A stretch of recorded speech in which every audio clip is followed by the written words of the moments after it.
matters to us here on Fox 40, and how you feed your families and where you get your fresh produce from definitely matters.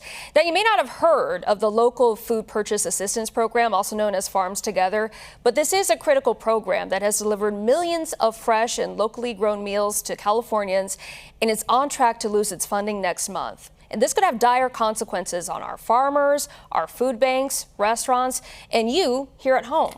So two men joining me here today who are very passionate about keeping this program alive are Paul Towers and Steven Dambeck, and we thank you so much for coming here to talk about this. Thanks for having us. Huge deal right here. In fact, Paul, you reached out to me after I did a story on Amador County and the wine growers having a hard time right now with how expensive everything is and what's happening with the wine industry. But when it comes to farming, so we were talking about this, we might not be able to call ourselves the farm to fork capital anymore if this program ends. And this encompasses hundreds of farmers here locally. Can you talk about the number of people that are impacted by this? Yeah, over 800 farmers participate in this local food purchase assistance or Farms Together program. It's really significant because, you have to think about what farming entails.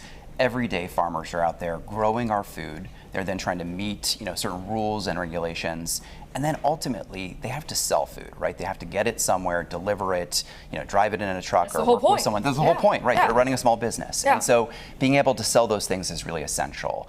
And so what a program like this did is it created that stability, fair prices, purchasing local from farmers, fresh, local, nutritious, and culturally appropriate food, and then bringing it to food banks and anti-hunger efforts, putting food onto the plates and really into the bellies of really hungry families. And so we see this as a really big win on multiple fronts because it actually helps our farmers through tough economic times and actually helps families that are, facing really steep prices at grocery stores or just a lack of benefits that are supporting them right now. Well, it helped the food bank. I mean, a great connection to the food bank here too, and 50 of them, right, across the region, which is a huge number right here.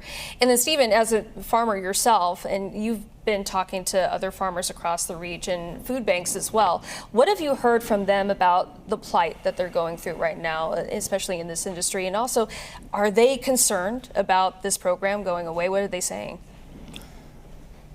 What's a big deal? Yeah. So you understand this is a very global economy of food. Massive farms grow things. And you understand that with corn and pigs and soybeans, but it's also true with vegetables and fruits.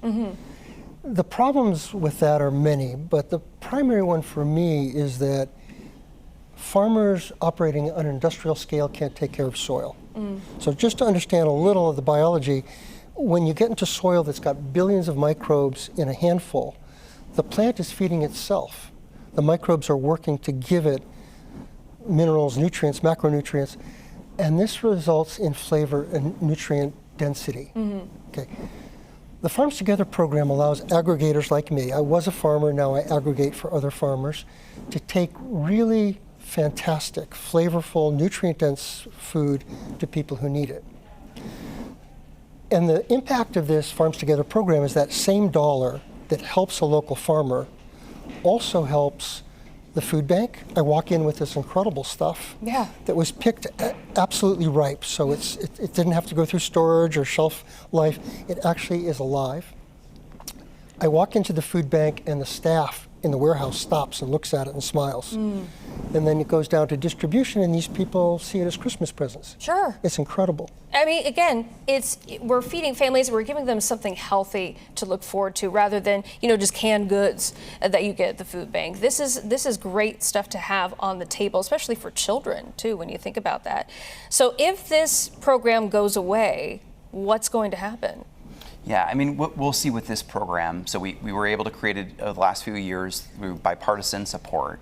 We'll see the loss of, some 16 million meals that we've been able to provide in the last couple of years here in the Sacramento region.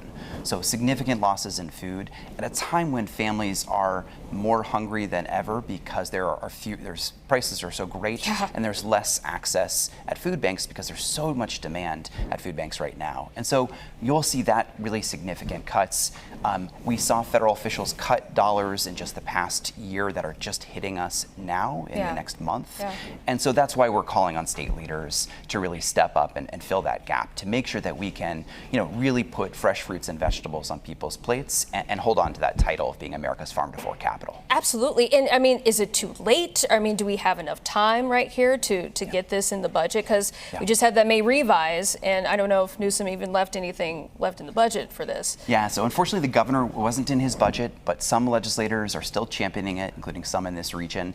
And so we're really hopeful in the next week, as the dust settles on the state budget, that state leaders, both the legislature and the governor, will come to some kind of compromise that will make sure that we invest in this critical program, Farms Together. We need farmers. We love farmers here in this region. I mean, the reason why we're the breadbasket of the world is because of them. And so we need to take care of them, right, and support what we have going on here, because it makes us so incredibly unique and a wonderful place to live. So thank you so much, you both, for coming in here and talking about it and raising awareness on this. We definitely appreciate you.